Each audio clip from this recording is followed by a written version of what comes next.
Assalamualaikum warahmatullahi wabarakatuh. Perkenalkan, nama saya Kamelia Hanawati dari Kelas Manajemen 243A dengan dosen pengampu Pak Adi SEMM. Di sini saya akan mempresentasikan resume tentang sistem imbalan dan kompetensi. Jadi, apa sih itu pengertian imbalan dan kompetensi? Jadi, imbalan dan kompetensi itu segala bentuk balasan yang diberikan perusahaan kepada karyawan sebagai penghargaan atau kontribusi kinerja dan tanggung jawab yang telah diberikan kepada mereka untuk melakukan. Jadi sistem ini bertujuan untuk menciptakan hubungan kerja yang adil dan saling menguntungkan antara perusahaan dan karyawan. Ada juga tujuan dari sistem imbalan dan kompetensi. Jadi tujuan dari imbalan dan kompetensi itu ada 5, itu menarik dan mempertahankan tenaga kerja yang berkualitas. Ada juga meningkatkan motivasi dan kinerja karyawan.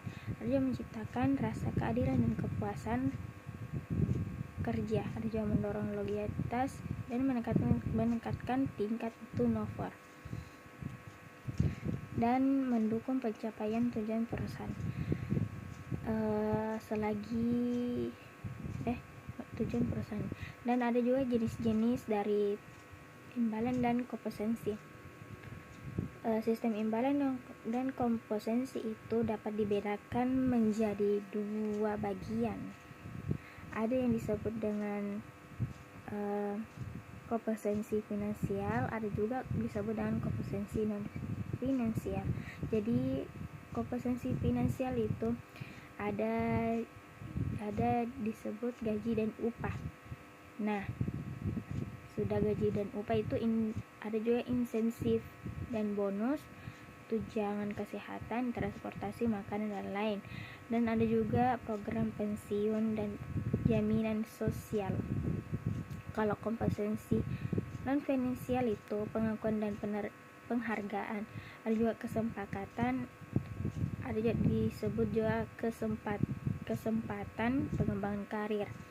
Ada juga lingkungan kerja yang nyaman dan jam kerja fleksibel.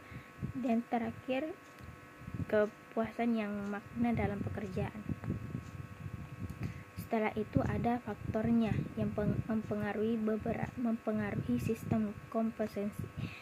Jadi beberapa faktor yang mempengaruhi penentuan imbalan dan kompetensi itu adalah kemampuan keuangan perusahaan dan jabatan tanggung jawab pekerjaan. Ada juga kinerja individu dan tim. Ada juga kondisi pasar tenaga kerja dan peraturan pemerintah dan kebijakan perusahaan. Ada juga prinsip keadilan dan kompetensi. Agar sistem imbalan berjalan efektif, perusahaan itu harus menerapkan tentang keadilan internal dan keadilan eksternal. Yang terakhir, keadilan individu. Next, ke dampaknya. Jadi dampak imbalan dan kompetensi itu meningkatkan produktivitas kerja. Ada juga menumbuhkan motivasi dan semangat kerja dan mengurangi konflik. Yang terakhir, meningkatkan citra dan daya saing terhadap perusahaan. Jadi penutupannya itu, jadi kesimpulan saya tentang sistem imbalan dan kompetensi merupakan bagian penting dalam manajemen sumber daya manusia karena penerapan sistem yang adil dan transparan dan sesuai dengan perusahaan mencapai tujuan untuk organisasi sekaligus meningkatkan kesejahteraan karyawan. Jadi itu saja